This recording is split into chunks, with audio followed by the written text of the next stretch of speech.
we look at even the development of traditional colonies, for instance, on the continent of Africa, they're developing after the colonial development of a black nation here in the United States. There are many of our people who are thinking more deeply and more broadly, looking at it as it actually is, and are beginning to see it more in the international context and the relation that it has with the African struggle, a human rights struggle, or the struggle for human rights.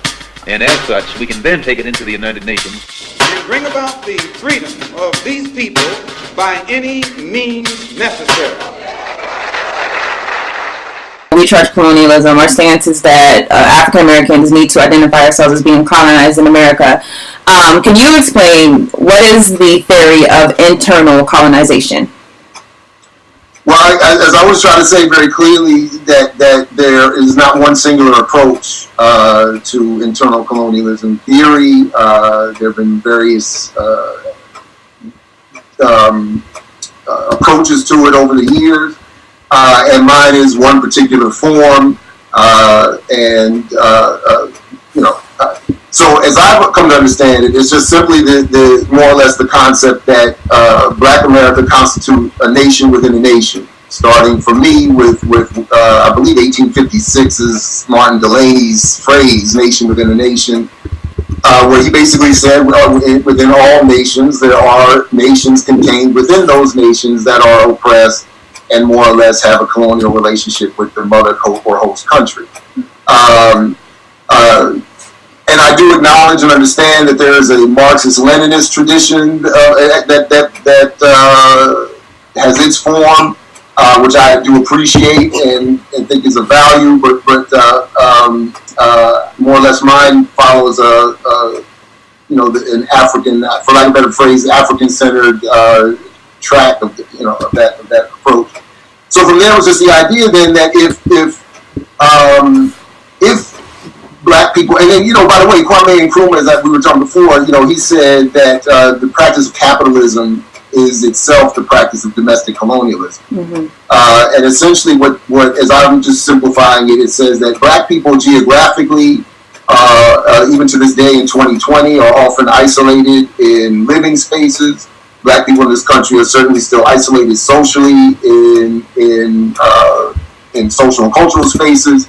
And then even politically, when we're even talking about the run-up to the next election, Black people are conceptually, to the extent that this is accurate or not, lumped as a voting bloc. And we can debate as to whether or not that's used appropriately, but the point still remains, Black people are still isolated as being distinct from the dominant or so-called majority population, and we can talk about that as well. Even if they numerically lose number, they increase a majority hold of the wealth-producing capabilities of this country and around the world. And then none of those aspects, the social, political, or cultural elements of that distinction, are controlled by Black people or African people.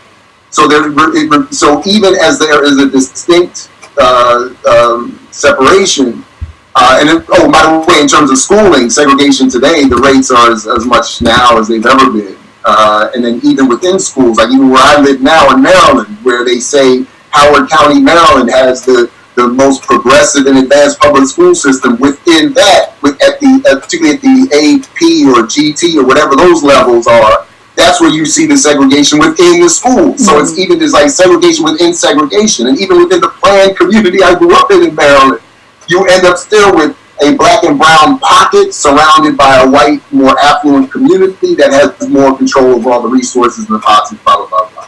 Mm-hmm. So I'm just, so if we follow from that, then and there was a beautiful article that I couldn't find in advance of this conversation fast enough that I was quoted years ago that made the point that if you accept by applying this theory to Black America, not only does it more accurately explain the material conditions that we end up seeing, but it allows conceptually Black people to be returned to the world stage appropriately in terms of a global conversation of what's happening.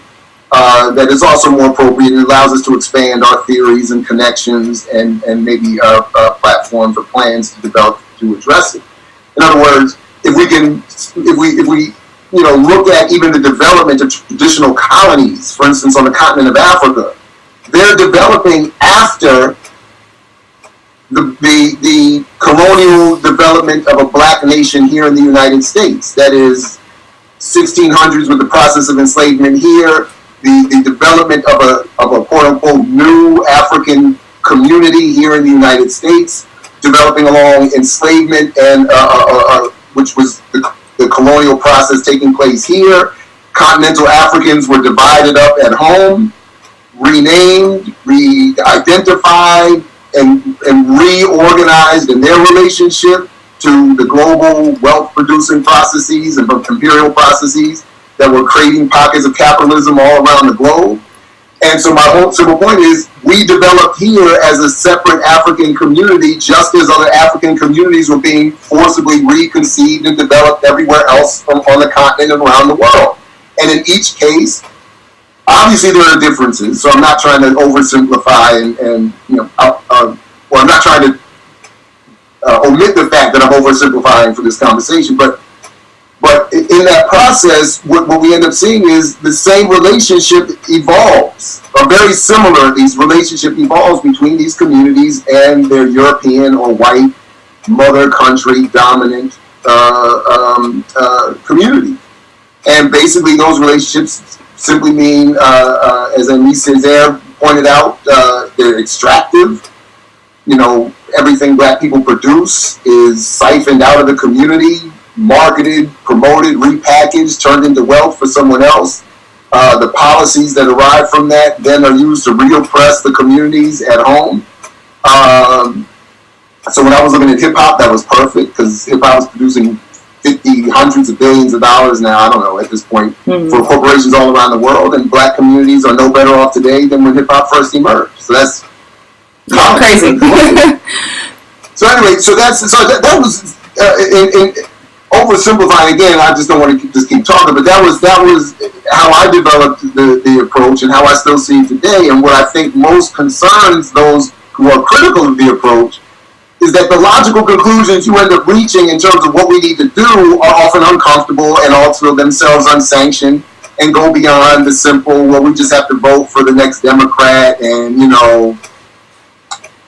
kind of hope for the best, or other kind of, more, I think, equally mundane kinds of solutions that don't really get to the core of the problem and why we don't see much of an advance, which is because and this is really where I'll stop. But what the beauty of it is that that all those traditional classic colonial theorists point out is that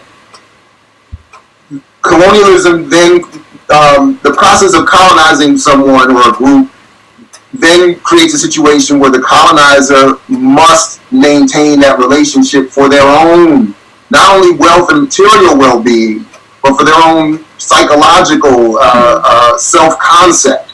That the colonizer can no longer exist without the colonized. So therefore, the relationship can never really be broken, because then the colonizer loses their own identity and value. And Lord knows we can't have that. So. Yeah, and it sounds like from what you're saying that the approach would change if we're fighting for our rights, because we're no longer fighting to become a part of a colonized state, but we're understanding that as the colonized people, there's a relationship going on where we're on the losing end, and if we continue this relationship and the other relationships globally that exist that perpetuate this system, that we're ultimately causing our own undoing. Exactly. I mean, and so even the point you briefly mentioned at the beginning, where your organization is talking about going to the United Nations, I mean, that as even as a concept is something that is in many ways a threat to the day-to-day politics as they're encouraged here in the United States. Because that act already acknowledges not only the long tradition, the history of people doing this, but it says, look, we need a body beyond the immediate structure here to look at what's going on and have an assessment and maybe offer some assistance here. And one of the things, by the way, that I did, when I was working on this some years ago, was that, just going back and following the work of a lot of people, I'm thinking most immediately now, Ward Churchill, but there are others whose names escape me, but looking at you mentioned the United Nations. When you look at the United Nations Human Rights Charter, I think of 1945,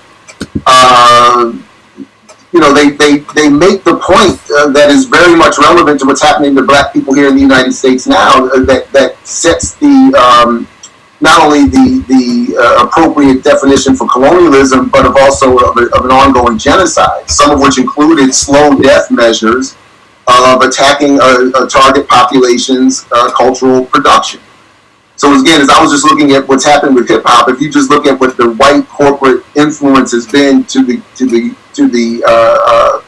hip hop culture, you can see that in holding it in a deformed version, I mean that sets it fits perfectly within the United Nations definition of genocide, just by that alone. Never mind all the other things like denial of access to adequate health care, food, shelter, clean water. What's happening in Flint, Michigan is genocide. I mean, in other parts of the country.